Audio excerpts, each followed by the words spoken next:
bonjour à tous. Pourquoi notre corps garde ce que notre esprit voudrait oublier? Aujourd'hui, j'aimerais vous proposer un regard différent. Nous parlons souvent de tension, de stress, de fatigue, mais si, au lieu de voir le corps comme un simple organisme, nous le regardions comme un véritable livre vivant? Un livre dans lequel chaque expérience laisse une trace. Notre corps n'oublie jamais complètement ce que nous avons vécu.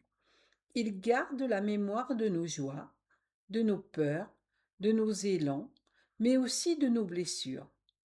Non, pas pour nous enfermer dans le passé, mais parce qu'il espère qu'un jour, nous serons suffisamment en sécurité pour regarder ces expériences autrement. Notre corps enregistre tout. Pensez à un enfant. Avant même de comprendre les mots, il ressent les regards, les silences, les tensions dans une maison, la qualité d'une étreinte.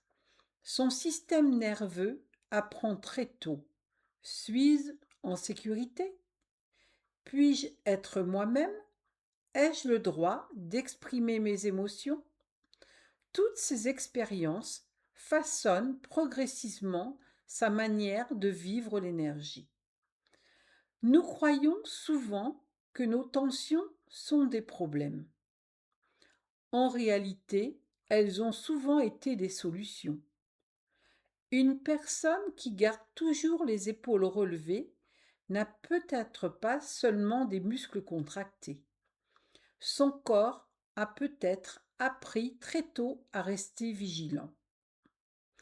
Quelqu'un qui serre constamment la mâchoire n'est pas forcément stressé aujourd'hui. Peut-être qu'il a appris enfant qu'il valait mieux se taire que parler. Notre posture raconte parfois une blessure, une histoire que notre mémoire consciente a oubliée.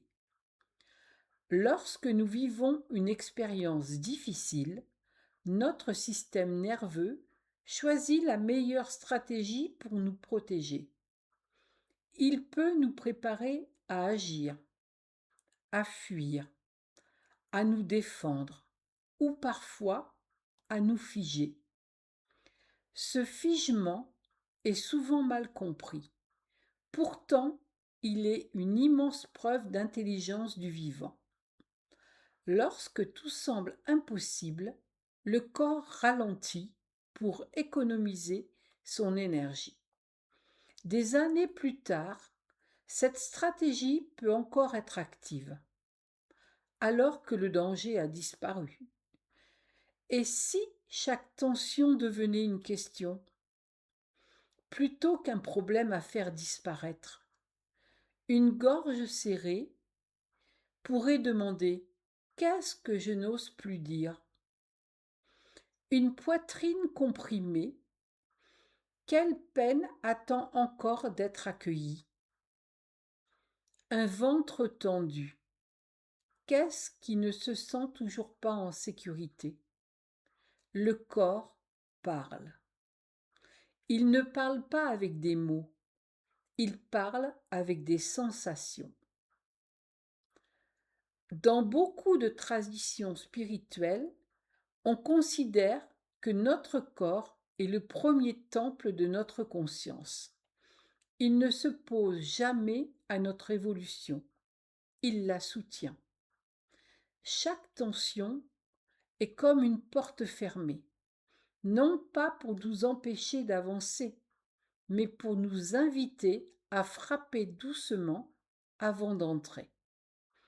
Nous passons souvent notre vie à vouloir ouvrir les portes de force.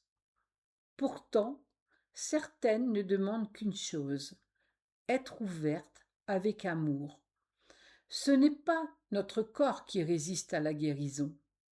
C'est notre corps qui attend de se sentir suffisamment en sécurité pour se détendre. Plus nous accueillons notre lumière avec douceur, plus elles retrouvent naturellement le chemin de la liberté. Merci de m'avoir écouté. Je vais vous présenter maintenant le programme des prochains lives.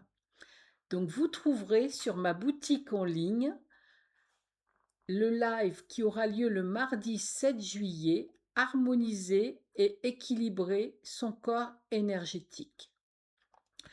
Et ensuite celui du 13 juillet, ancrage et connexion à l'énergie universelle. Vous aurez tous ces détails dans le calendrier sur YouTube ou sur la boutique dont vous avez le lien en dessous de cette vidéo. Ces rencontres sont ouvertes à tous sans prérequis. Que vous soyez débutant ou déjà engagé dans un chemin de développement personnel, vous êtes le bienvenu. Installez-vous confortablement lors de ces rendez-vous. Prévoyez un endroit calme, un verre d'eau et, si vous le souhaitez, une bougie ou une pierre qui vous accompagne. Pensez à vous abonner à ma chaîne et activer la petite cloche. Et ne manquez pas les prochains rendez-vous. N'hésitez pas, un petit pouce et partagez. Je vous dis à bientôt. Au revoir, bon après-midi à tous. Au revoir.